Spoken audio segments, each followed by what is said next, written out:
जन्म से लेकर मृत्यु तक मनुष्य को क्या क्या सजा और क्यों मिलती है।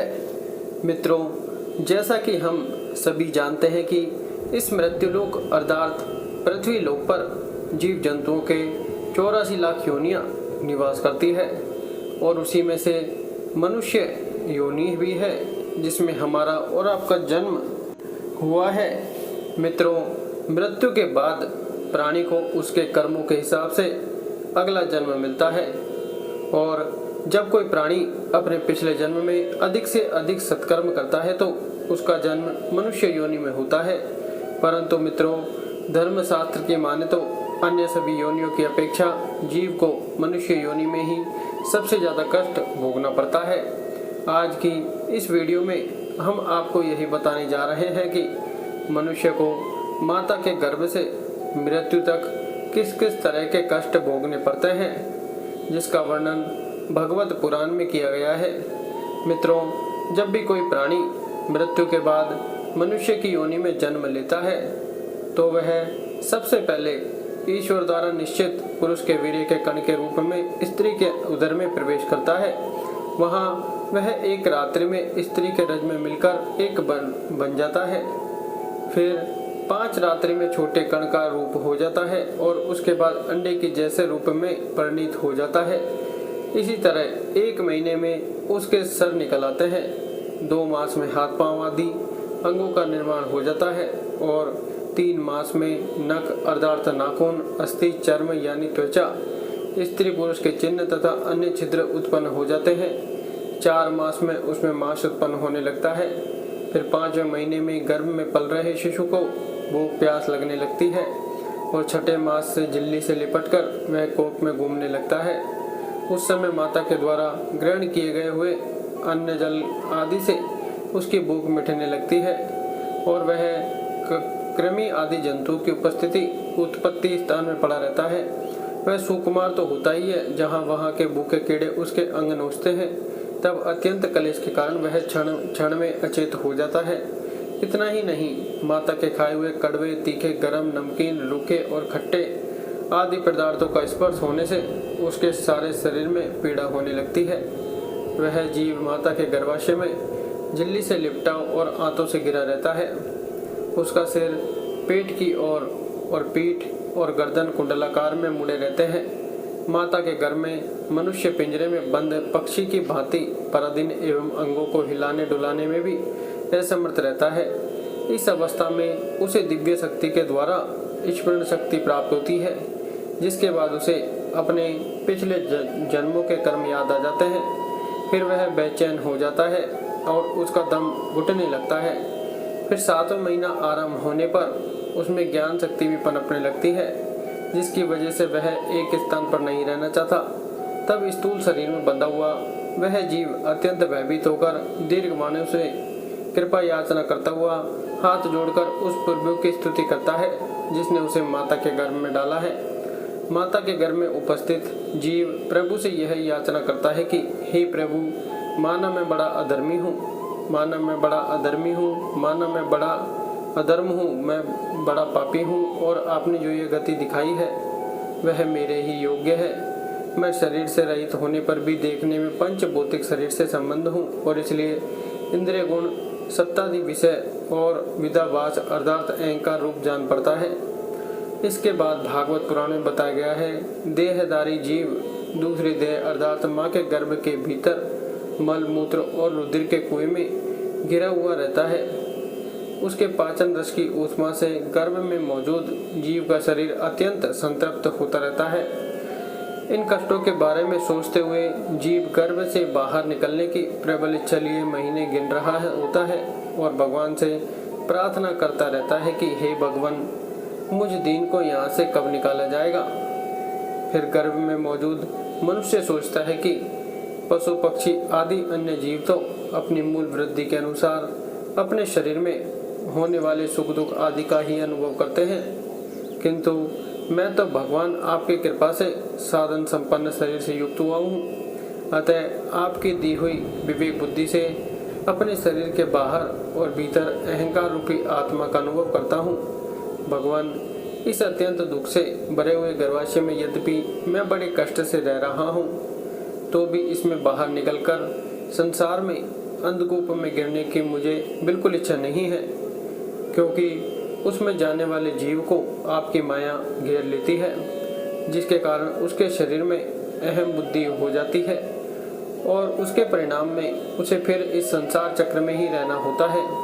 इसलिए वह भगवान से बार बार विनती करता रहता है वे उसे इस कष्ट से और सांसारिक मोह माया से जितनी जल्दी हो सके उतनी जल्दी मुक्ति दे दें। फिर 9वें या 10वें महीने में जब मनुष्य अपनी माता के गर्भ से इस मृत्यु लोक में आता है तो उसकी सारी स्मृति नष्ट हो जाती है। वह विपरीत गति को प्राप्त होकर बार बार जोर जोर से रोने लगता है। फिर माता पिता के द्वारा उसका पालन पोषण किया जाता है। शिशु अवस्था में जब मनुष्य को खाट पर सुला दिया जाता है तो उसे खटमल आदि जैसे कई कीड़े काटते रहते हैं, लेकिन तब उसमें शरीर को खुजलाने, उठाने अथवा करवट बदलने की भी सामर्थ्य न होने के कारण वह बड़ा कष्ट पाता है। उसकी त्वचा बड़ी कोमल होती है, इसलिए वह सिवा रोने के कुछ नहीं कर सकता। इस तरह मनुष्य बालावस्था के दुख भोगकर युवावस्था में पहुंचता है। इस समय उसे यदि कोई इच्छित भोग प्राप्त नहीं होता तो अज्ञानतावश उसका क्रोध बढ़ जाता है और वह शोकाकुल हो जाता है। देह के साथ ही साथ अभिमान और क्रोध बढ़ जाने के कारण मनुष्य अपना ही नाश करने के लिए दूसरे कामी पुरुषों के साथ बैर कर लेता है। इतना ही नहीं, खोटी बुद्धि और अज्ञानता के कारण मनुष्य अभिमान करने लगता है, जो शरीर से मृत्यु काल तक अनेक प्रकार के कष्ट ही देता है। उसी के लिए मनुष्य तरह तरह के कर्म करता रहता है, जिनमें बंध जाने के कारण इसे बार बार संसार चक्र में जन्म लेना पड़ता है। इतना ही नहीं, मनुष्य योनि में जन्म लेने के बाद यदि किसी मनुष्य को भोगों में लगे हुए विषय पुरुषों से समागम हो जाता है और वो उसी का अनुगमन करने लगता है तो पहले के समान ही वह फिर नरक यानी में जन्म लेता है, जिसके संग मनुष्य की पवित्रता, दया, वाणी का संयम, बुद्धि और इंद्रियों का संयम जैसे सद्गुण नष्ट हो जाते हैं। इसलिए भगवत पुराण में बताया गया है कि किसी भी मनुष्य को ऐसे लोगों के साथ मित्रता नहीं करनी चाहिए जो हमेशा स्त्रियों के साथ समागम में रत रहता हो। अशांत और मूर्ख अर्थात मूर्खा, क्योंकि जीव को किसी और का संग करने से एक मोह और बंधन नहीं होता, जैसा स्त्री और स्त्रियों के संधियों का संग करने से होता है। इससे जुड़ी एक कथा में बताया गया है कि एक बार परमपिता ब्रह्मा जी अपनी पुत्री सरस्वती को देखकर उसके रूप लावण्य से मोहित हो गए थे और उसके मृगी रूप में भागने पर निर्लज्जा पूर्वक मृग रूप होकर दौड़ने लगे। इसलिए ऐसा कौन सा पुरुष हो सकता है जिसकी बुद्धि स्त्री रूपी माया से मोहित न हो। इतना ही नहीं, एक स्त्री रूपी माया में इतनी बल है कि वह आपने ब्रकटी अर्थात नयन से बड़े बड़े दिग्विजय वीरों को पैरों से कुचल देती है। जो पुरुष योग के परम पद पर आरूढ़ होना चाहता हो अथवा जिसे मेरी सेवा के प्रभाव से आत्मा अनात्मा का विवेक हो गया हो, वह स्त्रियों का संग कभी न करे, क्योंकि भगवत पुराण में ऐसे पुरुष के लिए नरक का खुला द्वार बताया गया है। जो मनुष्य अपने जीवन में स्त्री में आसक्त रहता है तथा मृत्यु के समय भी स्त्री का ही ध्यान करता है, उसे अगले जन्म में स्त्री योनि प्राप्त होती है। मनुष्य रूपी जीवन पाकर यदि कोई मनुष्य जिस किसी भी जीव की हत्या अपनी भौतिक सुखों को प्राप्त करने के लिए करता है, उसे अगले जन्म में उसी जीव की योनि में जन्म लेकर कष्ट भोगना पड़ता है।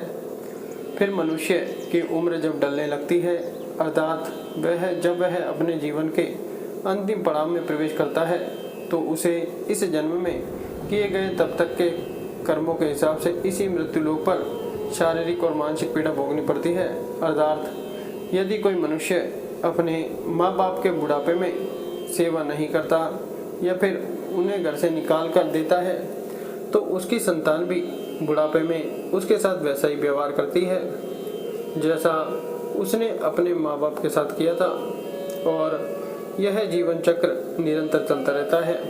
और फिर जब मनुष्य मृत्यु शैया पर होता है तो उसे माँ के गर्भ की तरह ही एक बार फिर दिव्य शक्ति मिलती है और उसे अपने कई जन्मों के कर्म याद आ जाते हैं, जिसे जानने के बाद मनुष्य पुनः विलाप करने लगता है और भगवान से बार बार विनती करता है कि हे प्रभु, इस कष्ट रूपी जीवन चक्र से मुझे कब मुक्ति मिलेगी। मैं ऐसा क्या करूं जिससे मुझे आपके चरणों में शरण मिल सके। उस समय वह अपने द्वारा किए गए बुरे कर्मों को याद कर बार बार रोता भी है। वह सोचता है कि मैं अपने कर्मों के बारे में अपने परिवार वालों को बता देता हूँ, किंतु वह ऐसा नहीं कर पाता। तब भगवान उसे कहते हैं कि तुम्हारे पास जब अच्छे कर्म करने का वक्त था उस समय तुम लोभ, काम, क्रोध से आसक्त हो बुरे कर्म कर रहे थे, और अब जब तुम्हें कष्ट भोगना पड़ रहा है तो तुम मुझसे मुक्ति की आस करते हो। ऐसा कभी नहीं हो सकता। इसलिए हे देहधारी, अपने अगले जन्म में अच्छे कर्म करना ताकि तुम्हें मेरी शरण में जगह मिल सके।